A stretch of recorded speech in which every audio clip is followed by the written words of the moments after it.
It's the eCommerce Master Plan podcast. Here to help you solve your marketing problems and grow your e-commerce business. Cutting through the hype to bring you inspiration and advice from the e-commerce sector and beyond. Here's your host, Chloe Thomas. Hello, it's Chloe here. Great to have you out there listening. I'm really pleased to be able to bring you the guest we have today. I've known David for over 10 years. LinkedIn connects us on the 22nd of January 2010, and I'm pretty certain we knew each other for a few years before, we all started connecting on LinkedIn, which really dates it, doesn't it? Now, he's had a phenomenal career in the industry, done some really impressive things. And we're going to be chatting about going international, about DTC, so that's direct to consumer, when brands are choosing to sell direct to consumer rather than selling via wholesale or via marketplaces. We're going to be talking about how he went about building that whole channel at Deckers, which includes the brand Ugg. And we're going to be talking about teams. We're going to be talking a little bit about marketing, about how to going about growth. So much coming up in this episode. I know you're going to find it super useful. Before we get into that, here's the sponsors. This episode is brought to you by SendPro Online from Pitney Bowes. Shipping and mailing from your desk has never been simpler than with SendPro Online from Pitney Bowes.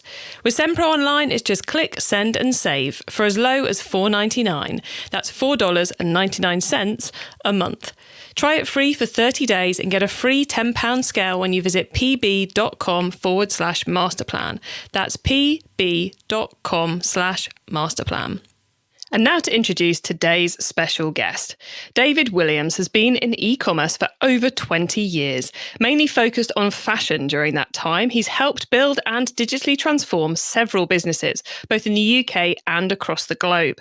Most recently, he's been the Senior Director for DTC, that's direct to consumer, and looking after a range of footwear brands, including Ugg. Other brands he's worked for in the past include Bowers Wilkins, Charles Tyrwhitt, and Book Club Associates. David is also on the advisory board of the IMRG here in the UK. That's the UK's Online Retail Association. Hello, David.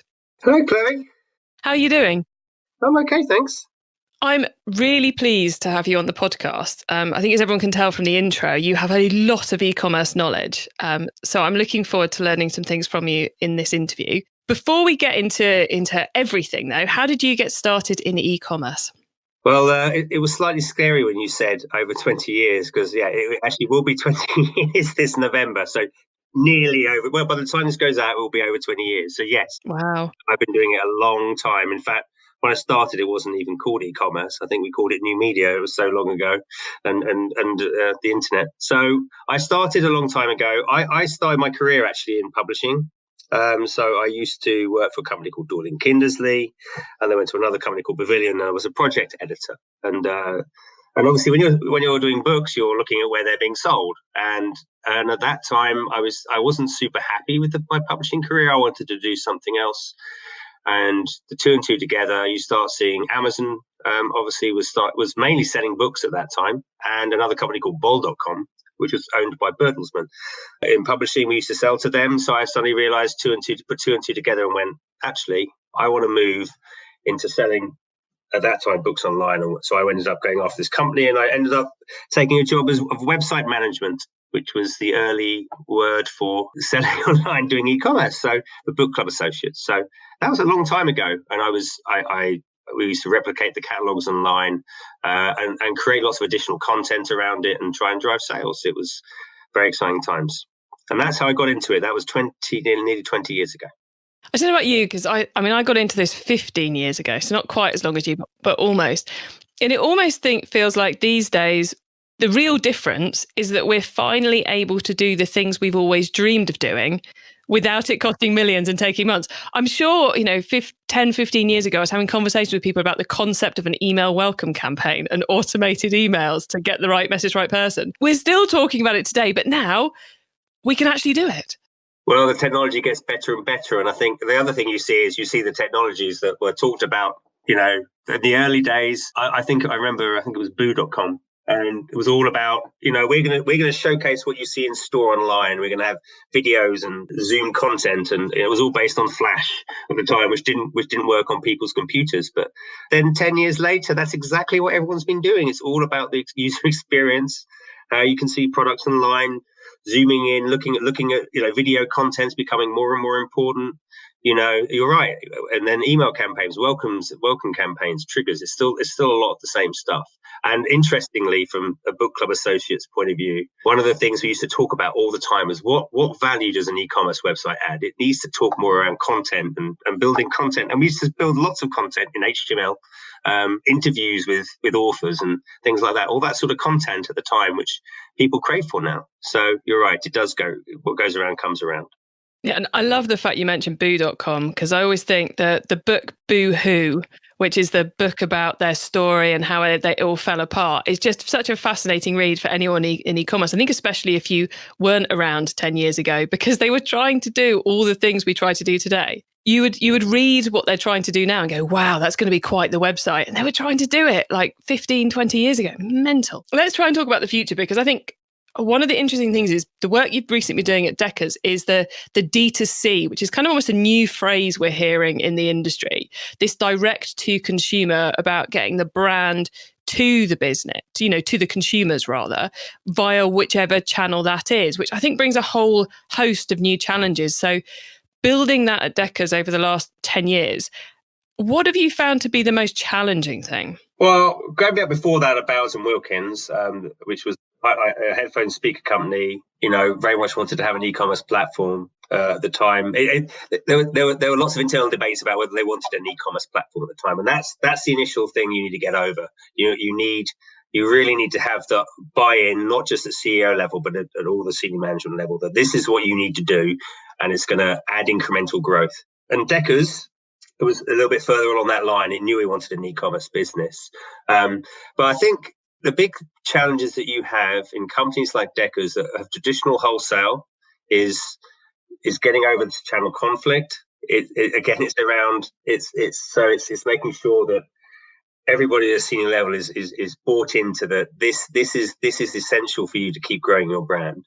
You're going to learn a lot more, but from having direct interaction with your consumer as opposed to having your retailers do it. But it is going to be incremental.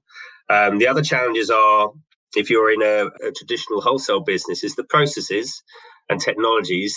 Certainly the processes tend to be very different. So you need to be able to understand the way that the wholesale business works and introduce new processes and technologies takes time and education and collaboration.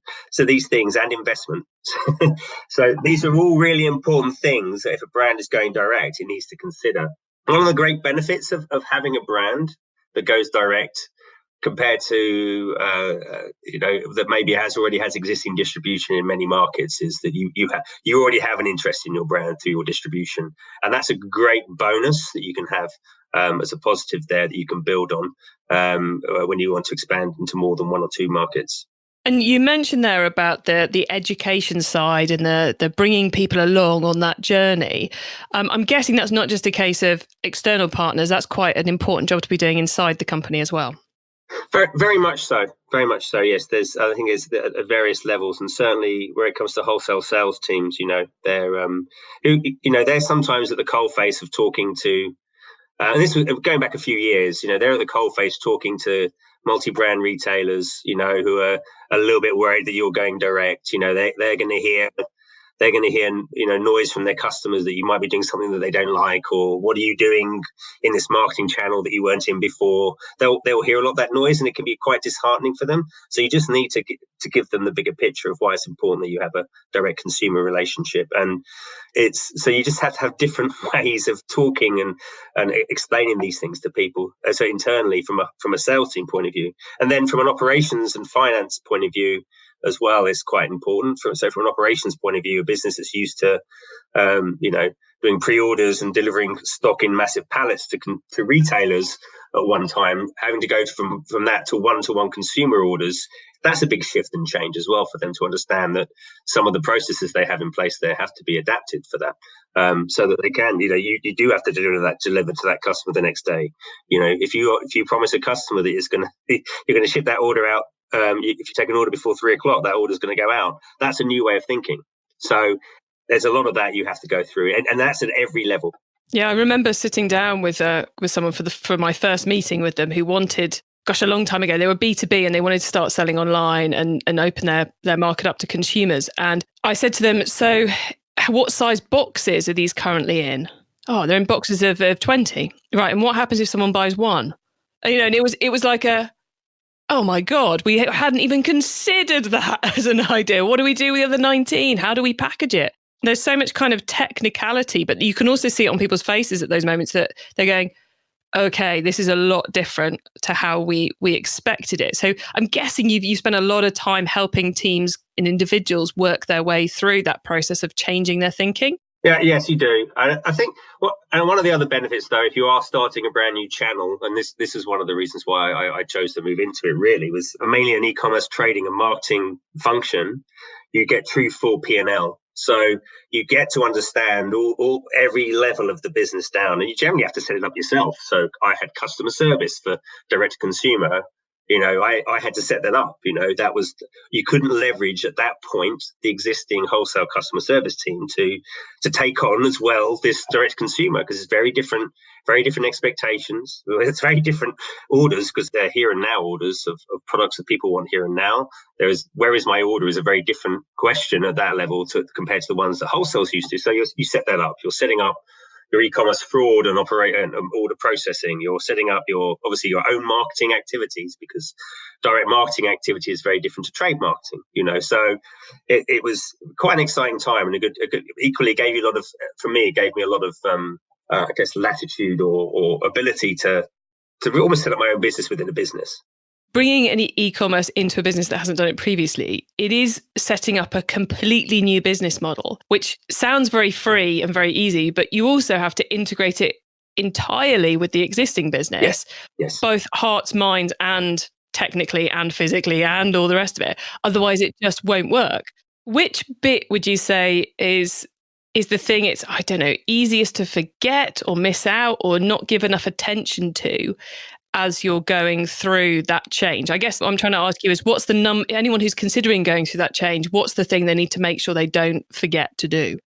It starts me with the product, to be honest. In your brand proposition, what do you want to sell online? How do you want that to be an incremental business? Do you want it to be an incremental business? It's you need to have that in place, because and also how you plan and manage your inventory, because if you're going to go direct to consumer, that's one of the first things obviously apart from a web platform, that's one of the first things you have to do is get.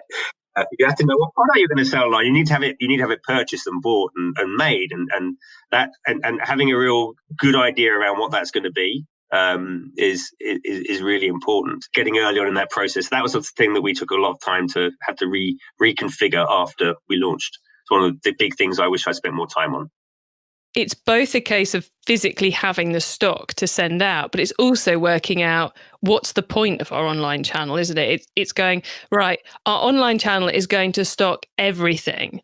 So our wholesalers can continue to pick and choose, but if they come direct to us, they get the lot. Or to say, actually, we're only going to sell the best sellers, or we're only going to sell this, and the wholesalers keep it. But until you've made that decision, you can't really even start telling the wholesalers you're about to do this, because they're going to be asking you questions you aren't going to know the answer to. Exactly. And I think also when you're starting off an e-commerce business that's quite small within a big business, is your a traditional wholesale business works with factories around minimums. So you've got to commit to a certain levels of inventory if you're really going to be a bit more, more pushy in what you sell. You need to spend a lot of time on that, and you need some. It's not a traditional, and it's not a traditional wholesale planning model where you're taking orders. You're selling what you buy. It's a slightly different model when you're looking at open to buy. It's it can be. You can end up in a situation where you sell out of everything, and then you're asked, why didn't you buy more stuff? Or you could end up by having too much, and you haven't been able to get the collateral around the marketing activity or get the consumers in more quickly, and you end up with overstock. So it's just one of those things you have to be mindful of when you're kicking this stuff off. Yeah, and in either case, you've got to be pally with the wholesale sales guys, because if you are understocked, you're going to be going to them going, any chance? Have you got any pallets going we can have?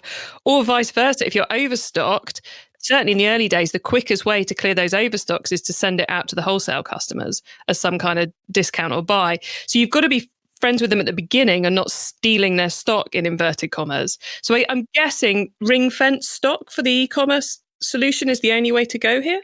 Yeah, you need an element of. I think you need an element of ring fencing certain amounts of stock. You have to if you're going to look after your business. Obviously, having an element of free stock in between wholesale and e-commerce and building that relationship up front. That you scratch my back, I'll scratch yours is also important. But yeah, you do need to start with ring fencing the stock. Nothing worse than launching a website and having something sold out because it's been selling really well in wholesale. But again, that becomes about your value proposition. Is your value proposition when you launch that you have early exclusivity for it for 2 weeks, or it's a SKU that's only available on web? But there's lots of things that you can do there, or with you and select strategic partners. It's just that all comes with time.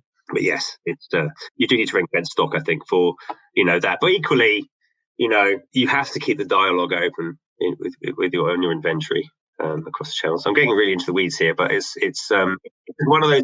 Yeah, you like weeds, good.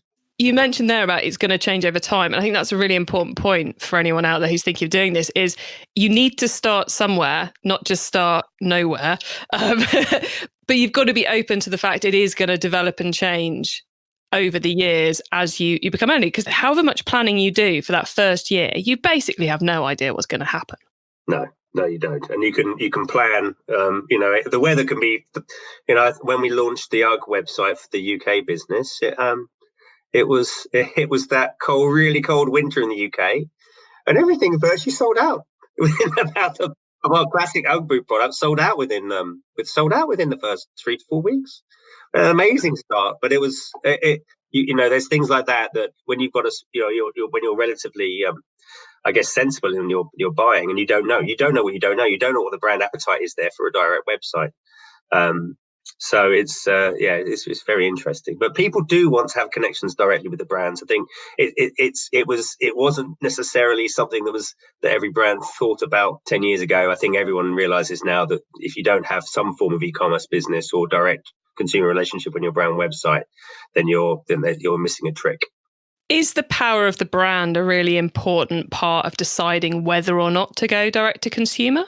Yeah, I think the power of the brand is definitely a positive. Yeah, I think if you've got what going online will not do is if your brand is in decline, I don't think it will suddenly be a magic bullet. I think you've got to have some brand equity there to leverage and kickstart things, especially I think with brands as well. Certainly ones I've worked for have had very international, great international presence, and it gives you it allows you to start from a position of strength every time you go into a new market because your brand is known. So yeah, it's really important to have that, have a strong brand. I think it's much more tricky going into markets where you have no brand awareness. Because it always strikes me that the D2C play is one where you are capitalizing on brand awareness in a marketplace, rather than the normal in inverted commas e-commerce when you're starting a business from scratch with e-commerce, where you're using e-commerce to build a brand.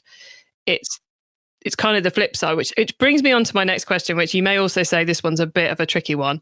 There may not be any answer to this, but do you think the eventual end point for a D2C brand who embraces e-commerce, who embraces their own retail stores, is to go fully non-wholesale, fully non-on marketplaces and just have their own routes to market? Or is it always going to be about finding the right balance between those different options? I believe it's the latter. I don't think it's a tricky question. I think some brands are trying to go that way and have been very open about it. Some of the big footwear brands have talked around that, going around in that manner. Not Deckers. But I think if the thing about it is, it's a balance between it all, because if you're Ugg, for example, has a footwear brand, it needs to be seen in other distribution channels where new customers have not seen it before.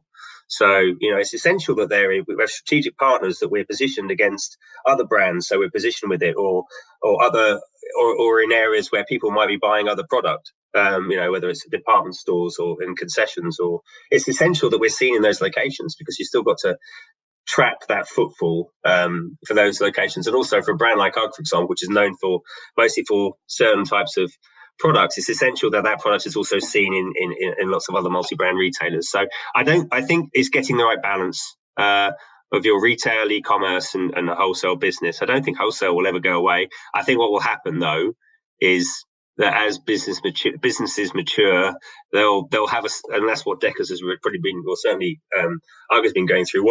What's the next stage now? You're already now selling everything that the wholesale sells. You already got those consumer experiences. What now do you do to help elevate the brand on your brand website or in your stores that takes the consumers to new product that you own, or gets excited in the brand, and how does that trickle down into wholesale? I think it just becomes a new idiom, a new paradigm as your business matures. But I think wholesale will always be there though. Then, as well as, taking brands into DTC, you've also done a lot in the space of taking brands internationally DTC. Does it become picking the right strategy for, if we go back to where the stock is and how the wholesale relationships are and the brand identity and that base strategy at the beginning, does that have to be worked out for each individual country, or is it just a case of kind of cut and paste? No, it's definitely not cut and paste. It is super complicated.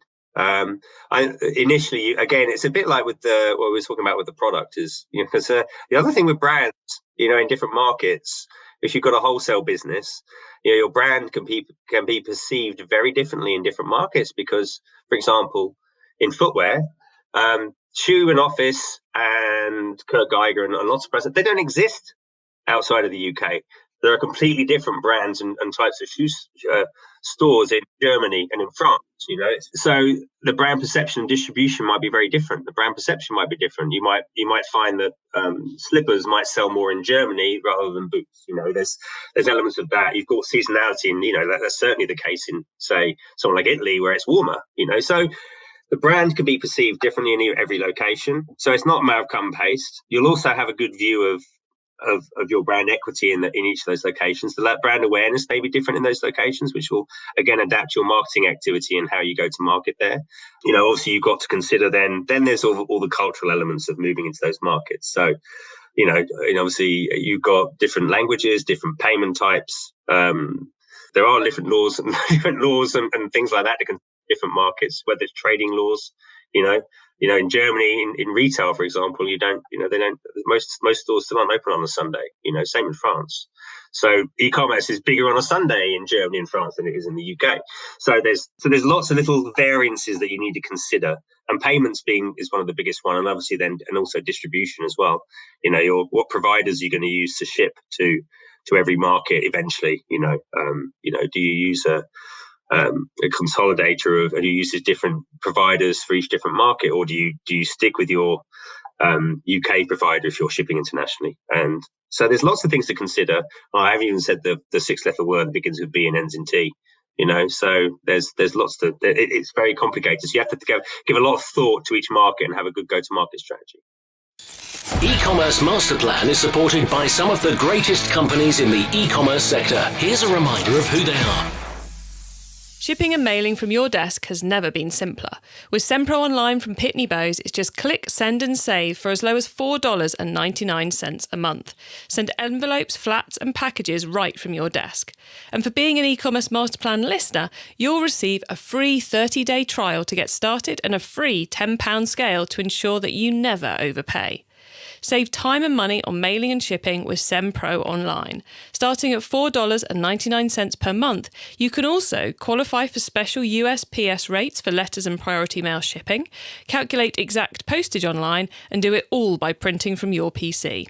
Go to pb.com/masterplan to access this special offer for a free 30-day trial plus a free £10 scale to get you started. That's pb.com/masterplan. Experience shipping made simple with a free trial of Sempro Online from Pitney Bowes. It's time for the top tips round.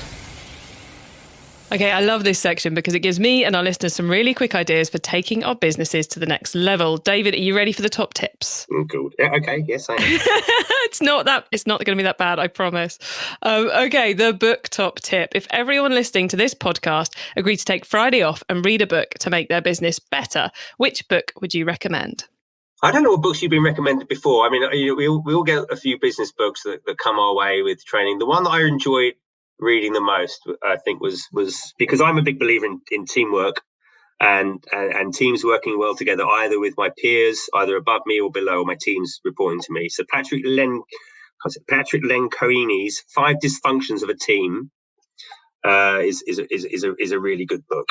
And it just talks about if you're going to build strong teams, it talks about how the importance of trust, the importance of accepting conflict between you, but positive conflict, being committed to what you're trying to achieve, being accountable, but also accountability is really important, but actually the importance of results as well. So these 5 dysfunctions, if you don't do them equally, if you do the negative of these, your teams will not be successful. And there are many examples. I imagine most people listening will have, if they go back and look at this book, read it, and then look at their teams, they'll know which teams have worked better as a result of not following these dysfunctions that he mentions. So I think I'm always a believer that teams are greater than the sum of their parts. And when you get a team that really purrs and everything's clicking, there's no better place to be.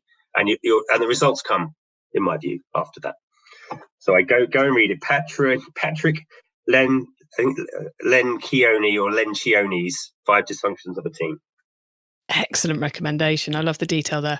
Okay, the traffic top tip. Which marketing method do you either prize above all others or think doesn't get the press it deserves? The one of them, I'm a big believer in marketing mix optimization. So, I think as a result of that, there are 2 ends of the spectrum for that. So, marketing mix optimization obviously means that you're looking at the channels that where do you invest the channels that are really going to make a difference. So, obviously, the content channels up at the top, up at the top of the funnel, the ones, we always underinvest in those because a lot of people still do think work on last click. So, I think trying to get your marketing right so that you can invest in those areas and really build those is important. What I am seeing, and what I certainly was seeing over the last year and a half, has been PLAs. The product listing ads are becoming more and more essential that you get those right. Really, really, really important. They're showing up more. They're driving more revenue. If there's any, people are also becoming more visual in how they look and browse now. And I think it's coming more. It's visual and it's going to be voice, and so you just got to get that right, and spend a lot of time getting that fixed if it's not working. Yeah, I'm seeing a lot of businesses going, we have to get our Google Shopping campaigns. Fiddly, lovely things that they are. Okay, the tool top tip. Maybe a collaboration tool, a social media plugin, a phone app, or just a way of working. Is there a cool little tool you use that makes you and your team more efficient from day to day? Okay, so the tool that our US counterparts, global counterparts, started using, so I can't claim any innovation on my part, is a tool called Slack. It's just, I think we all hate emails, but Slack is kind of like a social media email tool. It's a bit like Link or not GoToMeeting. It's like a link tool. So, but it just, the way it's set up, it allows the technology teams and the product ownership teams who worked in an agile world, they love it because it's a great way of keeping track of conversations. It's got lots of ways. It just works like a social media tool, and yet it's a great way of keeping track of everything that's being done, keeping track of different streams that are happening in your business, and it fits with the. I'm an old man. I've been doing this for 20 years, but it fits with the way that the teams like to work at certainly a more junior level. And when I've been involved in it and used it, I can see why it's a great tool. So if you're going to use a tool that says we're not going to use email to communicate, Slack is the one to look into. Nice. Okay, the growth top tip. If you met someone today who's focused on growing their e-commerce business from 100 orders per month to 1,000, what would be your number one tip for them? Wow. I think I think e-commerce, when people who haven't done e-commerce before or are really trying to get exponential growth think that they need to do everything. And I think it goes back to what I was saying before. You need to really understand your unique proposition, what makes it unique.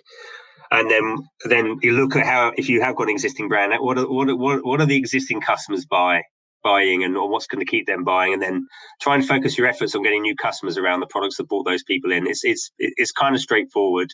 You need to build your traffic around that. Don't try and do everything because you'll fall over. You won't have the ability to do it, and then the growth will come out of that because you'll be more focused. Your marketing will be more effective.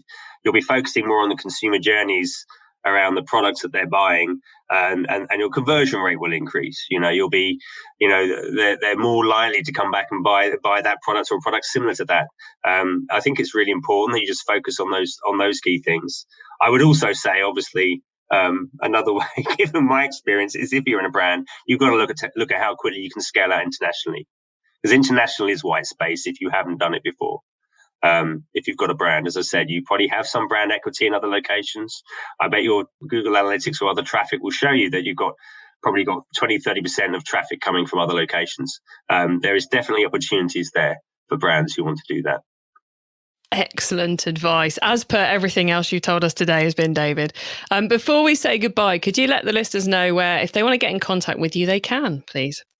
So if you want to find me, you can find me on LinkedIn at David Williams. The full URL is David Williams eCommerce and Omnichannel Director, and you'll be able to find me there.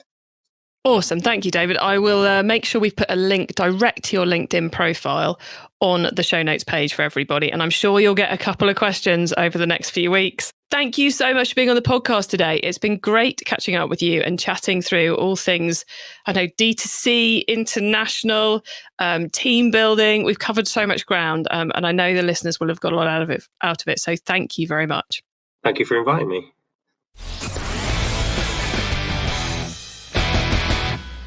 Great to catch up with David there. I hope you got lots of ideas for growth of D2C and other e-commerce businesses there. And I think his strategic advice and strategic knowledge and actually of getting it done in these places, considering what he's achieved at the various businesses he's worked at over the last 10, 20 years, is going to be useful to all of you. To get your hands on the notes from today's show, including the top tips, links, and details of related episodes, head over to ecommercemasterplan.com/podcast, where we've also got a link to David's LinkedIn page. And if you are loving the podcast and you're listening via Apple Podcasts or iTunes, please do give us some feedback via their review system. It's much appreciated, and I love hearing what you think. I hope you're having a great week. Don't forget to keep optimizing. Thank you for listening to the eCommerce Masterplan podcast. Find out more at ecommercemasterplan.com/podcast.